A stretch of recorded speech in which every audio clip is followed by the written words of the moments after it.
Good day, viewers. In today's class, we are going to be learning how to name organic compounds.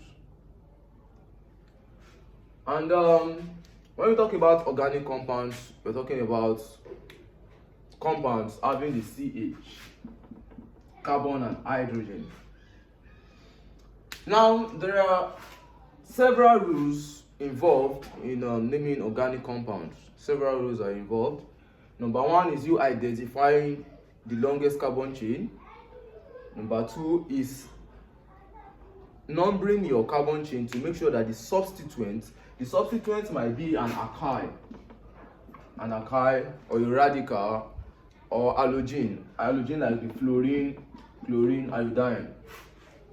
Now, to make sure the substituent has as low number as possible. And the next thing is identifying your functional group.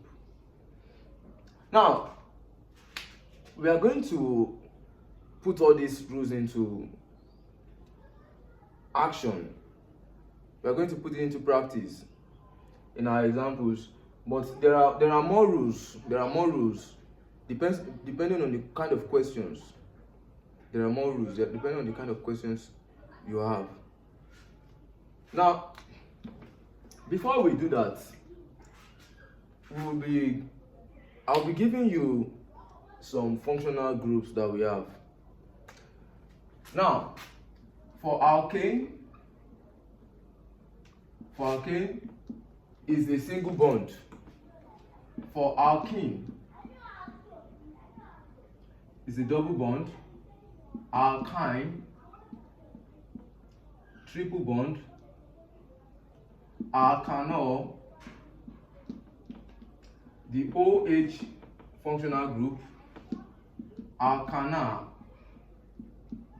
the CHO, the alkanoids or esters,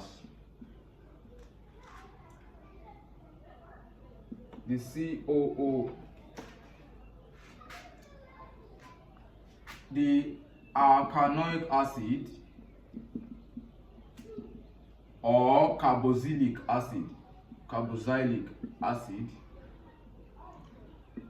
We are having COOH. So these are several functional groups when talking about organic chemistry or organic compounds. Now, I will be treating some examples for us where we'll be applying every of our rules in naming the compound. Without wasting much of our time, let's take an example. Let's say we are given a compound like this, CH3,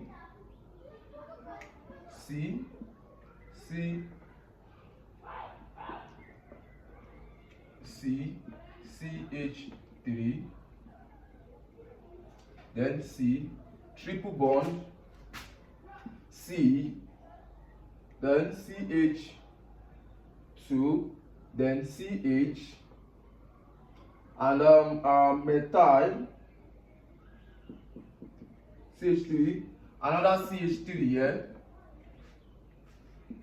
then CH2, then CH3. Let's say we are given a question like this. Now, the first step in answering such question is you identifying the longest carbon chain here. Identifying the longest carbon chain. Now, the longest carbon chain cannot be 1, 2, 3, 4. No. Neither can it be 1, 2, 3, 4, 5, 6, 7. No. Now, the longest carbon chain can be taken this way: 1, 2, 3, 4, 5, 6, 7, 8. We have 8. Or 1, 2, 3, 4, 5, 6, 7, 8. Yes, that's also correct. Or 1, 2, 3, 4, 5, 6, 7, 8. That's also correct. Now, the next thing, now I would like us to be going with this 1 2 3 4 5 6 7 8. Let's go with that. Now the next thing is numbering. Now according to the rules, we are to number in such a way that our substituent will be having as low number as possible. Now if we number like this 1 2 3 4 5 6 7 8, okay, or we number like this 1 2 3 4 5 6 5 6 7 8. Now we have more substituents here. We have 2. So let's go with this part of it. You have another substituent here. We have another one here. Let's go with this one that we have 2. Now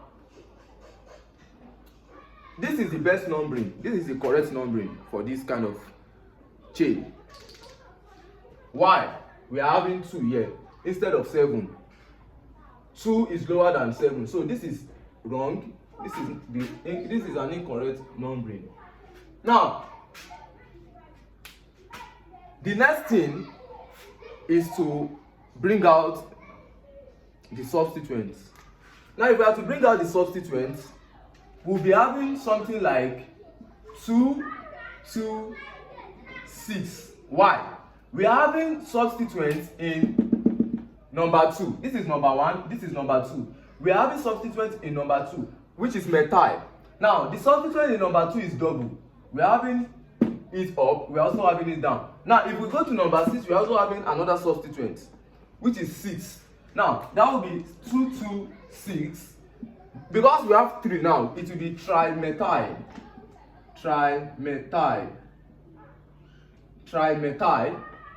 Then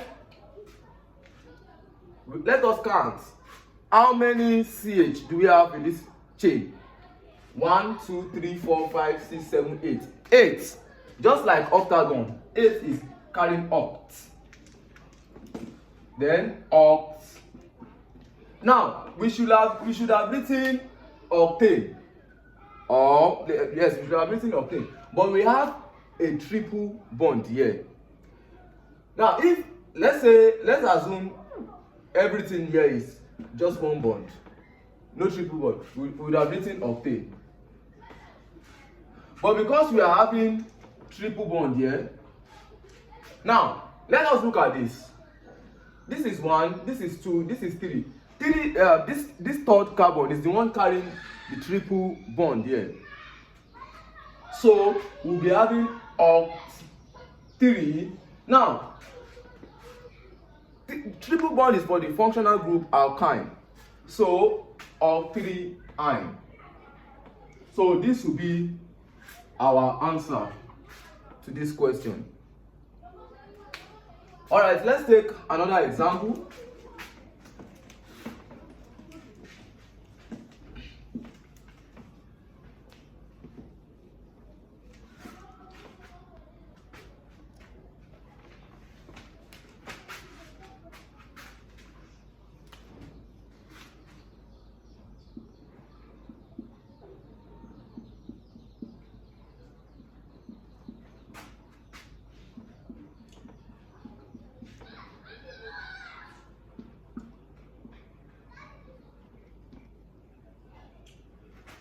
All right, now let's look at this.